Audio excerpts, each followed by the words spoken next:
We're absolutely thrilled. You are having just an incredible 2023, 6 goals in 8 games. You now have 61 goals total in NWSL, and that is the second most in league history.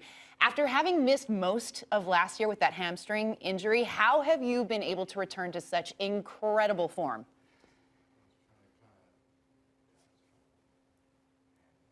I think that when I was in Kansas City, I got a really great rehab. And so when I was able to come back out and play again, I didn't really need to think about my injury because I knew it was taken care of, and it was going to be on my body for the rest of the year. So I was just able to focus on like fitness and getting my touch back and just coming out, not having to worry about second guessing myself and just saying, you know what, if you're going to do it, just go for it. Like try it. If you mess up, so what? And don't like put so much pressure on yourself. Lynn, I've been in your situation in terms of like trying to get back to fitness and working on the touch. How long did you think it took for you to get that final touchdown right? Because as a striker, it's got to be spot on, and it seems like now it's clicked, but how long did it take? That's so funny you ask, because sometimes I feel like it's not back. Sometimes I do something and I'm, let's forget about that. But I got cleared to play in November. And then I got called into that national team camp in January, and then She Believes after that. And even during those camps, I didn't really feel like myself just yet. I was like still trying to, when you're like on the field and you're like, things are moving so fast that you didn't get to experience for a whole year.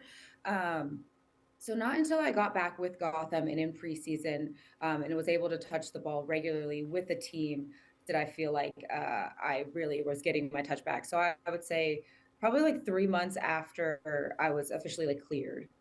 Wow. Lynn, I want to ask about your time with Gotham because what an insane start, You've been scoring some incredible goals, but talk to me a little bit about the partnerships you're starting to create, especially with Yasmeen Ryan. I mean, this is starting to look really potent. Yeah, Gotham, I think right now, obviously I wasn't here last year, but right now it's in a transition year, a regrowth, rebuild. And Yasmeen, she has so much potential. Like her ceiling is so high. She's obviously a young player, but her vision is awesome, and her technical ability is far beyond her age. And so I think that as a team, we just want to work hard for each other and make each other look good and do our role, whatever that role may be. Some days my role is being the best defensive player, or some days my role is putting the ball in the back of the net. And so I think every person on this team, like to be the best team, you have to be a team. And I think that we are just slowly building relationships. We are, like I said, it's a rebuild year. So a lot of us are coming from other teams where we had different philosophies and different styles. And now I think you're starting to see it mesh. And that starts with trust. And so with like Yasmeen, Christy, Midge obviously has an injury, but with Midge, we just trust each other that we're going to put the game away. Lynn, you're the second highest goal scorer in NWSL history. Do you get tired of scoring goals? Who gets tired of scoring goals? Absolutely not. Absolutely not. Lynn, do you have a favorite goal? That's what I was going to ask. I always get asked that question. I don't know. I think the most memorable goal would have been in 2016. In the final against Washington, scoring that header for us to go to PKs. I think that's just the most memorable because it was like the most dramatic, more like a Cinderella story. So I'm gonna pick that one because that's the first thing that came to my brain. Well, we'll go from memorable goal to potential memorable moment. World Cup coming up, and it seems like you're coming into form at just the right time. How much of that is a motivational kind of movement for you to get on that team, to not only get on the team, but to play and score goals? Yeah, obviously it's a huge motivation. In 2016, I had an opportunity to go to the 2019 World Cup, and I didn't live up, I feel like, to my own potential. And then obviously the Olympic roster being an alternate on that, I think it like the feeling, you get these gut-wrenching feelings of like, oh, I was almost good enough. And for this World Cup, I feel like I'm there. I feel like I just still need to keep playing. I still need to do the things to get myself onto that team. And I just feel like this is the right moment. So it's so much motivation. Like I would mean the world to me. I think every person, every player, you dream of being at a World Cup. You dream of being on the big stage. We play obviously because it's fun, but once you start getting into it more and more, you play because you want those big moments. And so, not only would it mean the world to me, but my family, all the sacrifices that they have put into my career. And I don't know, there's like not really words for it because it would be that special to me. Listen, it feels like you're right there. If I was Lutko, I'd take you. You're in form. You're scoring again. But what are those conversations like with the national team? For us mortals that we don't know those ins and outs, are you in constant communication? What are they telling you? What do you need to do? Is there something that they're expecting of you in order to make the roster?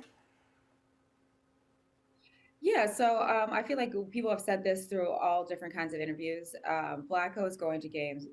He's watching our NWSL play. He's making sure we're in form. He's saying that these games matter. Your form matters. So right now, it's obviously about the World Cup. But if you look too far ahead, then you're going to miss out on the little steps and the moments that will allow you to get there. So he's just been saying like, play your best every single game. You don't take a game off, but you moment. So that's at training your best every single day. And then every single game you have to be at your best. And then hopefully you get to make the World Cup team. So it's not necessarily about like this big World Cup thing. If you think about that, then you're gonna miss all these little steps in between. So that's what he's been saying to people. But yeah, he's coming to games, he's watching. You gotta be on your game. Well, Lynn, I'm here to tell you that you make my squad for the World Cup a fits. Because, girl, you killing it. I know Gotham puts a lot of emphasis on this sort of, the catwalk, the entry, the fit to the game. You are killing it. What thought process do you put into it? What's your style? Like, you really seem to be killing it. I feel like I'm like a sporty, chic style. And Look at these fits. I just like, yeah, I think that like you have to remember at the end of the day you're going to a soccer game. Oh, serving. Killing it. Absolutely serving. I mean, you doing it. Yeah, you got to remember you're going to a soccer game at the end of the day, but you like take your moment. Fashion is fun. We're in New York, fashion capital of the world.